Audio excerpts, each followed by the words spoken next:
already got about 40 seconds of drivel. Let's get the other 29 minutes to 20 seconds. So this week, we're talking about 3 posts on LinkedIn we've seen which have made us feel something. And that could be fun, joy, laughter, but more probably cynicism, eroticism, never say. So we're going to start with Danny B's video of Gary V. What do you all think of Gary V, by the way? He's out there, isn't he? He's very public. He's out there. There's some good ideas hidden in amongst the drivel. Do you think he's not a drivel? I don't mind him. I think a lot of it is drivel's maybe the wrong word. There's too much. There's too much from him. I've not seen anything from him in ages. Neither have I. And then, funnily enough, first post I see on Monday morning was Gary V saying something I thought was actually quite interesting. I think the algorithms, Post videos. The algorithms, I think, on my different social medias obviously know that I don't particularly care for him, so I just don't see him. So let's watch him. Waking up every day and hating your job, that fucking matters. And so I ask you to start strategizing how to fix it, because you will regret it. I don't mean like, rah, rah, rah, go quit. I get it. You have a real life. I'll give you an example. Action. You can start posting on LinkedIn and making videos about your thoughts on the macro market. What if someone that is important in hiring sees that and DMs you and says, are you looking for a job? You can take action that gives you leverage to create an outcome you want. That is the great gift of this. In 1979, our parents couldn't do that. You can literally go home and make a video every single day, every single week about thoughts you see in your profession, of your social commentating on it, and if it's good and smart, it will lead to opportunities that let you get out of what you're in. Please do not just accept that it's the way that it is. That is not true. Ironic social commentary. Yeah. Right, tell us more, Danny B. So do you know what? I was thinking about this with a different spin on it. So he's obviously saying, if you want to move jobs, don't just hand your notice in because you've got your bills to pay, you've got your family to feed, right? But you can start doing stuff like getting a bit more out there on social media. Yeah. I was But looking then at, does that make it obvious? Like, yeah, it probably would. If you're someone that's just never used LinkedIn before, I think there's quite a lot of industries and companies that kind of go, well, if someone's active on LinkedIn, they're clearly looking for a job. So I know loads of people that are scared to kind of post on LinkedIn because they're thinking it's going to look like I'm looking for a job, or they're scared to kind of like people's comments because it looks like they're actively on there a lot. yeah, I've heard there's like millions of people who want to like and find my comments and my posts funny, but they can't because their employer doesn't let them. So. Exactly. That's why. Nothing to do with the algorithm. So, Hey, LinkedIn. So what are you saying? So what I was going to say is like actually it's quite a good point about being a bit more visible, I suppose. Yeah. So I took it the way, if you're being a bit more visual on LinkedIn, a few more videos about what your thoughts are on the market and stuff, you get the chance to maybe be a bit more visible to other clients you haven't worked with before, candidates that kind of see and come across your content and stuff. It's actually quite a good point. It's very obvious. It's very obvious, but it's not obvious though. If not everyone's, a lot of people aren't doing it, right? A lot of people aren't putting themselves out there. They're not doing anything. But then if everybody did start doing those wanky videos where they're walking along going, oh yeah, like that would just be torturous, and it would then defeat the point of doing it. Surely. But then anything like this is like, if it gets too oversaturated, then it will ruin it, right? Like, But there's a level. Right? He's saying essentially to. I think the underlying thing is try something different, get yourself out there a little bit. Yeah. And I think for those people that are looking to get into new verticals or like with new clients or break into different sectors and stuff, actually probably try and be a bit more visible. Yeah. There's so many people I speak to, I see on LinkedIn, and I'm like, you've got like 300 connections or whatever. Like, it's maybe those sort of people we're kind of talking to. Like, I'm like, you're in recruitment, you've got 300 connections. Like, how does anybody know who you are? Maybe they're all good connections, Yeah, it could be. I think the real positive message of this is like, just stand out and do something a little bit different. And the point is, it's really put it away. Don't do that. the point is, it's really easy to do now because we've got phones. We can do, we're recording now off a mobile phone. Like, it's really easy to do this stuff. Anyone can do it, even us. He's I remember when I first started out like doing posting on LinkedIn. The guy who I worked for, who I think was actually quite ahead of his time, he made us watch Gary Vee videos every single day. Like, rather than doing training, he would say, sit and watch this, listen to what he says, and he was actually right. So I've seen a lot of Gary Vee stuff back in the day, not seen as much recently, but I do feel as though he sets up a lot of his things to say something. When he's talking, he sets up a lot of it to be some amazing insight that no one's ever heard before. And he just goes, and all you need to do is post daily and you'll be a millionaire like me.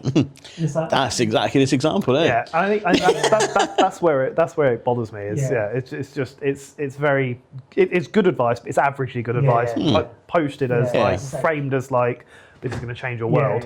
Yeah. Turns out it didn't change. But then isn't that most of like LinkedIn's advice? Yeah, vanilla bollocks, really, I think. Yeah. Jake, what post did you bring to the party? So this lovely post. So we're looking at Sean O'Bannon's post, who is the fella, I assume, in VR headset. And the VR headset on a plane Nice. Tell us more. just made me feel a little bit. Sorry. He got Tourette's. No. It just made me feel a little bit cringy.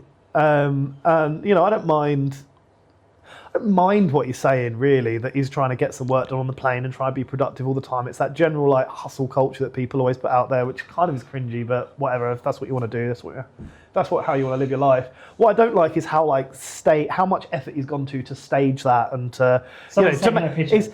he's made out that he's like, you know, I'm just hustling. I'm only focused on work. I'm only focused on like shipping code and getting this work out. But also, I have paused, taken off my headset, asked a stranger to go and stand over there and take a candid picture of me busy working. It just feels like it's just. So like the TikTok influencers that get out of bed, get the camera up, do their makeup, and then go, look at me waking up, like as if they've just woken up. Exactly that. That's Exactly one that. of my favourite concepts. Like, with all of it. Same. He has had to ask someone, probably the air stewardess, to say, I'm just going to sit here with someone. Can you just take a picture? And you know, the stewardess is probably a bit like, oh, there's lots of other people in it. Like I feel a bit awkward doing that. She's probably taken a few. He's gone, no, that's not quite right. You can't quite see the full mask in. So and it's probably taken a good 10 minutes to get this picture of him just sitting there like that.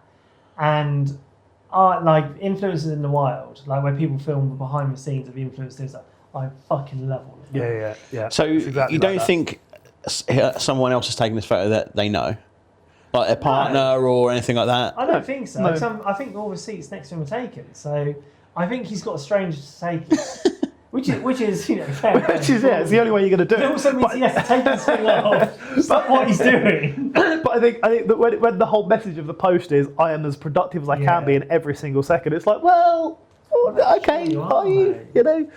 But I need to take it's like the old thing of like, does it even count as going to the gym if you've not told everybody you're going to the gym? And that's what it feels like. Do you so what he's actually saying is you can be more productive and actually like taking the wanky photo aside.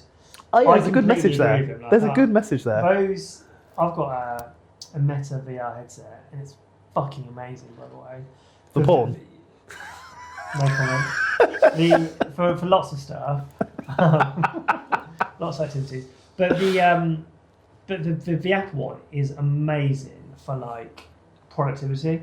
Like I would. Well, you work in there. Yeah, You can, 100%. yeah. Like your desktop is there, multiple screens. You can have like You can. spreadsheets To be here. fair, I've got the VR headset as well. My eyes would be so much worse than they are already. Yeah, like, I reckon it'd be. people will never know if I'm looking Yeah. at them if I started using something like that. I couldn't spend a long time like in VR. I played video games in VR, and you can't do it for long No, before my head's motion like sickness, spinning.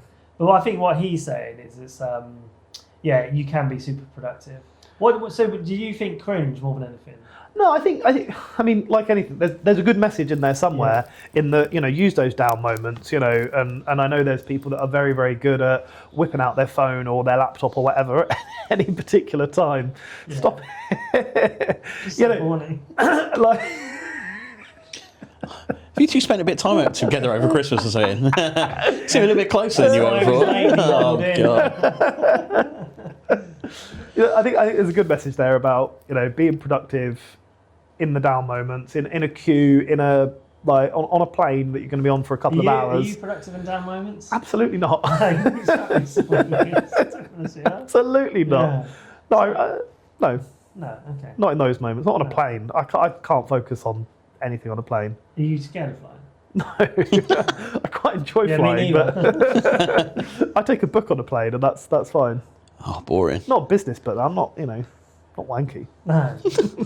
I'm terrified of flying. It's genuinely Really? Yeah, biggest fear. You can do courses on that.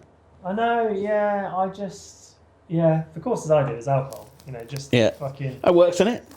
To an extent. Yeah. Yeah, I don't know, feeling drunk on what you're sat on that little seat is It's more not, to send you not to sleep, I nice. imagine, in Will's No, case. no, It no. depends whether you've got the kids or not, doesn't it? Actually, ironically, some of the best times I've ever had has been whilst being really drunk on a plane. Yeah. Like I got the whole plane. God. And this is a true story as well. I got the whole plane. So one of my comedy things is singing "Happy Birthday" at really like silly moments. So like when a couple of years ago at Carly's stepsister's wedding, like for bride, it was like a nice like low key do. The bride got up to say some words, and I started singing "Happy Birthday," and people naturally join in. Yeah, cool. Yeah, because everyone knows the words. Yeah, so when it's playing, I started singing "Happy Birthday," and everybody joined in. And it was only because I was absolutely fucking hammered. I thought it'd be funny, but my kids are mortified by it. Brilliant. Yeah, I'm sure they are quite Yeah. often. Yeah, frequent. So what was your post then, Will? My post is one I saw on LinkedIn. I'm just gonna. So my one is an advert by Recruit, right? And this is the first time I've ever seen a personalised post on LinkedIn. Like I've never seen it. Jake, you said it happens more than you'd imagine. Seeing it now, this is different to what I actually expected Oh, from what you're saying. Okay. Look at the post. I thought there was a link to it, to something that was No, personalised, no. but this is actually So the post On my itself. feed, it said, Okay. "Hi Will, has Will Sound." I was like, "What?" Oh, so it's just a sponsored ad? But personalised. Yeah, okay. Yeah. I've never seen it. I've never seen it. I've never seen it. I I see went them- on the link and it wasn't personalised for me either. So it must just be Oh, yeah, interesting. quite clever that it's Because in your because feed. it's not been promoted to you, has it? You've looked at it because Will's shared it. But like on like other social medias, I'll get when you see like adverts for like life insurance will always know your age, and I'll get it like you're 33, you don't have life insurance. Why don't you sort that now, Jake? And I'm like, fucking like leave me alone. So I have seen that sort of thing before, but not. Yeah, I've never seen it on LinkedIn, and actually, it did make me stop, and it did make me because then I was thinking about how useful it could be for because obviously they've picked up certain things on my profile, yeah. Yeah. So You for fit a job demographic. job adverts, you could put in there exactly who you're looking for, personalise it, and do like one of our video adverts, and you present it to the people who you want to see it. And when they're scrolling, it's That like, hang on, he's actually actually talking to me. Yeah, that's I think because like I'm a cynical person. I fucking hate sponsored ads on LinkedIn. You see the same knobheads all the time. You're like, give it a rest. But actually, seeing something that's personalised, and in the video, the person is for resourcing partners in South Africa. So the person who you could hire is talking, and actually they talk extremely well and make quite a compelling argument to have a conversation with them. Like that's the best bit of LinkedIn sponsored advert I've seen in ages. Well, probably ever actually. I don't think I've seen anything better than that. Yeah. Are you going to buy it from them? Definitely not. Good. But Good. it still works. It still works. It's got Yeah. us talking about it. Yeah, it's. I thought that was really interesting. Yeah. I do think for job advertising, probably the target market is too narrow to make this sort of thing work. I feel like normally for this sort of thing, it needs to be Yeah. quite a wide audience, and you will have come up in a search of recruitment business owners Fat twats. anywhere, fat twats anywhere in the world. Yeah. that- Hang that on, might it want didn't give it to me though. So Fat twat recruitment business owners. Yeah. Fat twats with hair. he's gone for the hair. So. kind of This is a choice. Sure. Yeah, but no, but it's I get what you're saying, but actually, if you're looking for recruitment consultants in Manchester who specialise in finance, and you could get that on their feed, that would be pretty powerful, I think. I've got a question for you, Will. Go on. Are you looking for recruitment consultants in Manchester that do finance at the moment? I am actually. Yeah, thought you say might that. be. Yeah, Funny, Yeah. yeah. And that is now the whole point of this video. Well done. This is the longest job advert you've ever Yeah. watched. If you've stayed this far, you've got the job. So that's this week in LinkedIn. It's the first week back in January. There's a lot of wanky posts out there. So I think going forward, and people like Gary Vee has suggested to post more to try and get themselves out there. we should have more and more interesting talking points. I'm going to do one a week, every Wednesday. Look it up, consume it, like and subscribe. Drink it in. Sip. Oh, fuck off.